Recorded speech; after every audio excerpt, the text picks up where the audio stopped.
السلام علیکم دوستوں، آج کی ویڈیو امام اعظم امام ابو حنیفہ اسلام کے 4 مشہور فقہی مذاہب میں سے ایک فقہ حنفی کے بانی تھے ان کے بارے میں ہے۔ امام اعظم امام ابو حنیفہ، ان کا اصل نام نعمان بن ثابت تھا اور وہ 80 ہجری 699 عیسوی میں کوفہ عراق میں پیدا ہوئے۔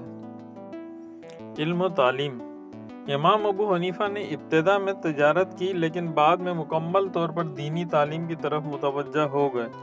انہوں نے حضرت حماد بن ابی سلیمان سمیت کئی جلیل القدر اساتذہ سے علم حاصل کیا۔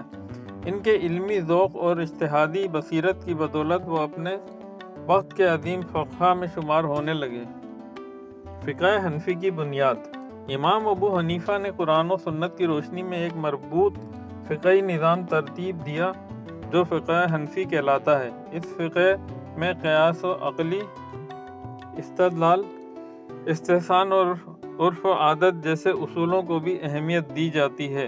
یہ فقہ بعد میں عباسی خلافت میں سرکاری قانون کے طور پر نافذ ہوئی اور آج بھی عالم اسلام میں سب سے زیادہ پیروی کی جانے والی فقہ ہے۔ زہد و تقوی: امام ابو حنیفہ انتہائی دیانتدار، عبادت گزار اور صبر و استقامت کے پیکر تھے۔ ان پر کئی بار عباسی حکمرانوں کی جانب سے قاضی القضاء، چیف جسٹس بننے کا دباؤ ڈالا گیا، لیکن انہوں نے اسے قبول نہیں کیا، جس کی وجہ سے انہیں قید و تشدد کا سامنا کرنا پڑا۔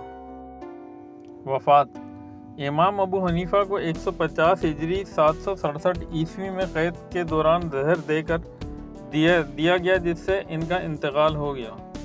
ان کا مزار بغداد میں واقع ہے اور آج بھی عقیدت مند وہاں حاضری دیتے ہیں۔ اثر و رسوخ: فقہ حنفی نہ صرف برصغیر ترکی، افغانستان اور وسطی ایشیا میں سب سے زیادہ مانی جاتی ہے، بلکہ اس کے اصولوں نے اسلامی فقہ میں گہرا اثر ڈالا ہے۔ امام ابو حنیفہ کے شاگردوں میں امام ابو یوسف اور امام محمد جیسے بڑے فقہا شامل ہیں، جنہوں نے ان کے علم کو مزید عام کیا۔ امام ابو حنیفہ کی زندگی قرآن و سنت کی روشنی میں اجتہاد، دیانتداری اور عدل و انصاف کی بہترین مثال ہے۔ دوستوں، ویڈیو پسند آئی تو لائک، شیئر اور سبسکرائب ضرور کیجیے گا۔ جزاک اللہ۔